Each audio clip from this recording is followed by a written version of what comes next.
अगर आपके घर मेहमान आते हैं तो आज की वीडियो आपकी जिंदगी बदल सकती है। रसूल सल्लल्लाहु अलैहि वसल्लम ने फरमाया, जिस घर में मेहमान आते हैं उसमें भलाई उससे भी ज्यादा जल्दी आती है जितनी जल्दी छुरी ऊंट के कोहन पर चलती है। इस हदीस में रसूल अल्लाह सल्लल्लाहु अलैहि वसल्लम ने मेहमान नवाजी की अजीम फजीलत बयान फरमाई है, यानी जिस घर में मेहमान आते हैं और उनकी इज्जत और खिदमत की जाती है वहां अल्लाह ताला की तरफ से भलाई और बरकत बहुत तेजी से नाजिल होती है।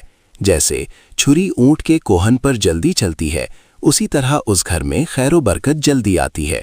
इससे ये सबक मिलता है कि मोमिन को मेहमान की इज्जत करनी चाहिए और उसे अल्लाह की तरफ से रहमत और बरकत का जरिया समझना चाहिए। मिसाल के तौर पर अगर कोई शख्स अपने घर आने वाले मेहमान को खुश दिली से खाना खिलाए, अच्छे इखलाक से पेश आए और उसकी ज़रूरत का ख्याल रखे तो अल्लाह ताला उसके रिस्क में इजाफा फरमाता है और घर में सुकून और बरकत अता फरमाता है। ये हदीस हमें ये यकीन दिलाती है कि मेहमान नवाजी सिर्फ एक सामाजी अमल नहीं बल्कि एक ऐसा नेक अमल है जिससे घर में खैर व बरकत तेजी से आती है।